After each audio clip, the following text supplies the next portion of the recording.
안녕하세요. 오늘 여러분과 함께 좀 깊이 들여다볼 내용은요. 한 강연이랑 또 질의응답 기록입니다. 네, 여기에는 뭐랄까 개인적인 어떤 놀라운 변화 경험담도 있고요.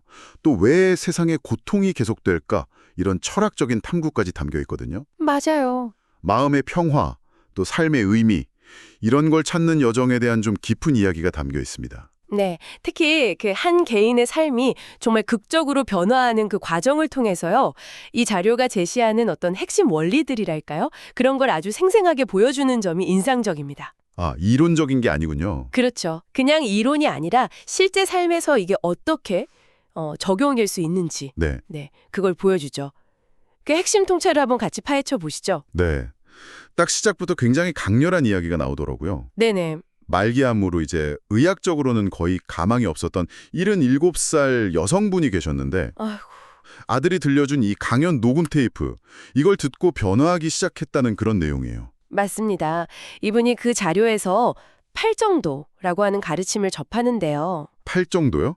네, 이게 뭐 올바른 견해, 올바른 행동, 뭐 이런 8가지 구체적인 실천 원칙을 의미해요.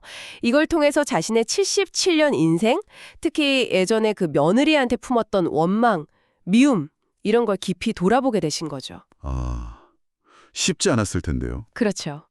근데 이제 눈물로 정말 진심으로 사과하고 화해하는 그 과정은 정말 감동적입니다. 근데 그게 그냥 감정적인 화해, 거기서 끝나는 게 아니라고요? 네, 맞아요. 임종 직전에는요, 이게 마치 몸에서 분리된 것처럼 네, 분리요. 네.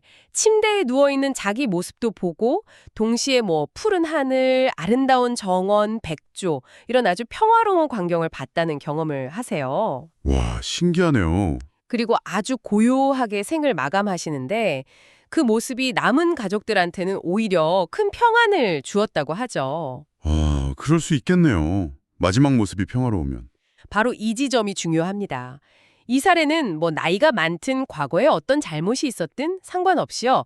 진정한 자기 성찰 그리고 용서를 통해서 누구나 마음의 평화, 어떻게 보면 일종의 깨달음이죠. 거기에 이를 수 있다는 가능성을 보여주는 거예요. 네네. 자료에서 말하는 그 마음의 창, 코코로 노마도를 연다는 게 아마 바로 이렇게 자신과 세상을 좀 새롭고 긍정적인 시각으로 바라보게 되는 거, 그걸 의미하는 것 같습니다. 아, 정말 가슴 뭉클한 이야기네요. 근데 여기서 한 걸음 더 나아가서요. 자료는 좀 더 근본적인 질문을 던지더라고요. 네.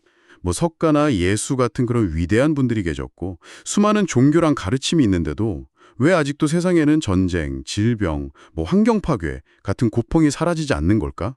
여러분도 한 번쯤은 생각해 보셨을 법한 질문이에요. 인류의 오랜 질문이죠, 그게.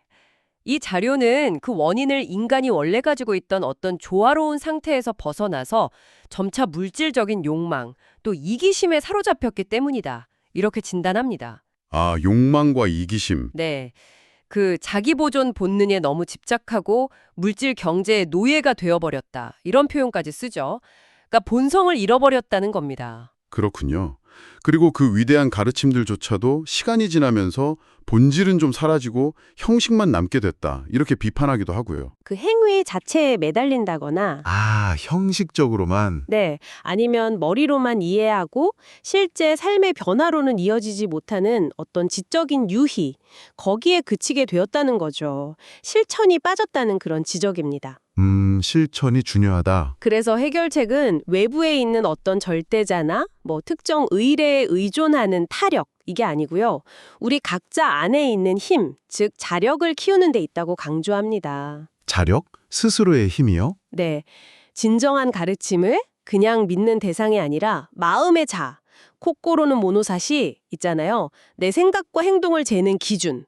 그걸로 삼아서 꾸준히 실천,実践하는 것. 그게 핵심이라는 거죠. 아, 그러니까 아는 것과 사는 것을 일치시키려는 노력. 그게 중요하다는 거군요. 정확합니다. 바로 그거예요.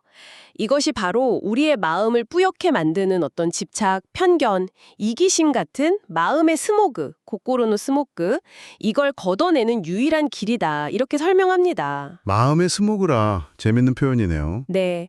그리고 흥미롭게도 심지어 그 부동명왕, 부도명어 같은 전통적인 불교 상징 있잖아요. 네네. 그것조차 단순히 숭배 대상이 아니라 우리 내면의 선한 의지를 지키고 어떤 부정적인 영향을 막아주는 힘, 즉 우리 자신의 자력을 돕는 어떤 협력적인 힘으로 재해석하고 있어요. 아, 그것마저도 내면의 힘과 연결시키는군요. 그렇죠. 이것도 결국은 내면의 힘과 실천, 이걸 강조하는 맥락인 거죠. 결국 모든 게 이렇게 안으로, 내면으로 향하는군요. 외부의 어떤 조건이나 구원을 기다리는 게 아니고요. 네, 맞습니다. 이 자료가 여러분께 던지는 가장 강력한 메시지는 아마 바로 그것일 겁니다. 진정한 변화와 평화는요, 사회 시스템이나 외부 환경의 변화를 기다리기 전에 바로 여러분 각자의 내면에서 시작되어야 한다는 것이죠. 그렇다면 여러분의 마음을 흐리게 하는 그 스모그는 과연 무엇일까요? 어쩌면 우리도 모르게 물질적인 성공이나 타인의 인정 같은 그런 외적인 것에 삶의 기준을 두고 있지는 않은지 한번 돌아볼 필요가 있겠습니다. 네, 오늘 살펴본 그 77세 여성분의 이야기가 보여주듯이요. 자신의 마음을 깊이 들여다보고 삶의 방식을 정직하게 성찰하는 바로 그 지점에서 진정한 자유와 평화를 향한 여정이 시작될 수 있습니다. 과거의 경험이 어떻든 현세의 어려움이 어떻든 가네요. 네, 이 성찰이 여러분의 삶에 작지만 의미 있는 마음의 창을 여는 그런 계기가 되기를 바랍니다.